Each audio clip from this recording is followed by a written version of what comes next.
on a beaucoup parlé avant de faire cette émission, je vous ai interrogé, et beaucoup de fois je vous ai dit, vous avez un discours qui me parle en tant que citoyen, mais j'ai pas l'impression que ça va connecter les Valaisannes et les Valaisans, parce que vous partez sur des grandes théories mondialistes, mais finalement, leur quotidien à eux, ça les concerne en quoi, ce que vous voulez faire? Alors justement, mes axes prioritaires dans ma campagne, c'est, je me suis basée sur les axes du développement durable, c'est-à-dire l'économie, le social et l'environnemental. Et là, tout le monde peut se retrouver, parce que c'est un secret pour personne, l'économie va pas bien, même si ici on a l'air privilégié, l'économie est une grosse machine qui s'est complètement emballée et qui va faire beaucoup de victimes. Beaucoup de gens seront laissés sur le bas-côté de la route, et c'est déjà le cas. On connaît les working poor, les gens qui travaillent mais qui n'arrivent pas à nouer les deux bouts.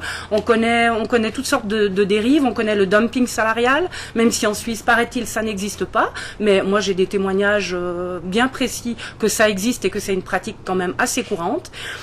Tout ça, l'économie, c'est quelque chose qui touche tout le monde. Tout le monde a besoin de travailler, ne serait-ce que par dignité. Oui, c'est des grandes généralités. Vous, Jacqueline Avanchy, vous arrivez en économie, j'ai envie de faire quoi? Alors, rapatrier certains savoirs chez nous, empêcher la fuite des cerveaux, parce qu'actuellement, pour certaines professions, il y a tellement peu de débouchés que les gens partent. Lesquels? Je pense à certaines sciences de pointe, par exemple, où la Suisse pourrait faire mieux. On fait déjà beaucoup, je trouve, en biomimétisme, en toutes sortes de choses. On fait déjà énormément, mais on peut faire encore mieux. On pourrait attirer chez nous aussi des pools de scientifiques pour développer certaines applications. Ça commence déjà à se faire, mais on peut faire encore mieux. Une économie qui est saine, c'est un tissu économique qui est local, qui est bien inséré dans la société.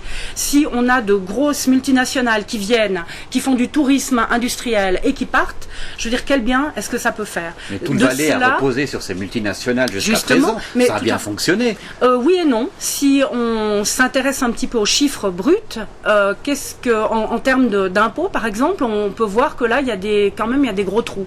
Il y a des sociétés qui n'ont pas payé d'impôts, parce que c'était en quelque sorte un cadeau qu'on leur a fait. Ils ont bien voulu venir donner du travail aux Valaisans. Lesquels, par exemple? Je ne citerai pas de nom, non, j'ai pas envie d'avoir un contrat sur ma tête, non. Mais tout le monde le sait, je veux dire, c'est pas un scoop, tout ça. Mais les plus grands économistes mondiaux actuellement sont d'accord sur un point, c'est que le néolibéralisme est en train de se casser la figure. Il va se casser la figure plus ou moins vite suivant les pays, mais on voit que ça ne fonctionne pas. Ça profite à des grosses corporations et les petits vont payer les pots cassés. On va parler d'une chose aussi qui en Valais nous a beaucoup touché, par exemple, une catastrophe environnementale dont je n'ai pas besoin de dire le nom, tout le monde sait à quoi je fais référence, du côté de Liège, là-bas. Là aussi, il n'y a pas de fonds qui sont prévus en cas de catastrophe environnementale. Vous êtes à Berne, vous allez combattre l'ONSA pour éviter qu'il y ait des choses qui se déroulent à nouveau au niveau de pollution au mercure de par le futur, Il faut, par exemple. En amont, décider une fois pour toutes qu'on arrête de mettre des saloperies dans la terre, dans l'air, dans l'eau.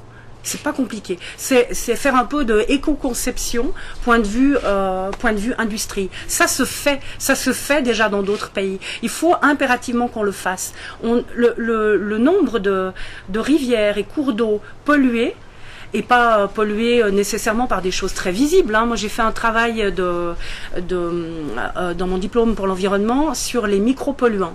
Ça, c'est la prochaine catastrophe annoncée. On peut faire quelque chose. Il suffit d'équiper les steppes avec des filtres adéquats.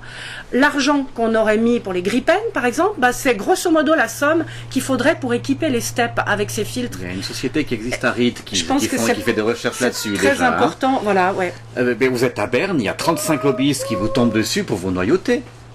Vous êtes consciente de ça? Mais très certainement, mais je veux dire, je fais mes propres recherches moi-même. J'ai de la chance d'avoir un cerveau très frais et très bien en fonction, et j'ai des informations pointues, ce qui me permet aussi d'être quand même optimiste, parce que malgré le tableau que j'ai l'air de dresser, qui a l'air d'être un peu noir quelquefois, ce qui me fait bouger aussi, c'est de savoir qu'il y a des solutions, c'est de savoir qu'on peut encore agir maintenant pour sauver certaines choses. Quel est le feedback que vous avez envie de donner à vos électeurs si vous vous retrouvez à Berne?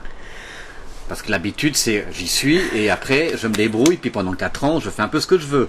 C'est ce qu'on voit dans d'autres formations. Et quand vous êtes libre, dites-moi. Moi, je suis vraiment pas typique à ce niveau-là, parce que ce qui me motive, c'est quelque chose de complètement différent. Moi, c'est pas mon kiff de voir ma trombine sur des photos. Ça m'est complètement égal. Je veux dire, je fais pas ça ni pour l'ego, ni pour l'argent, ni pour quoi que ce soit. Je fais ça parce que j'aime la vie, que j'aime cette planète et que j'ai envie de vivre en paix, longtemps et en bonne santé. Voilà, tout simplement. Comme je crois tout un chacun.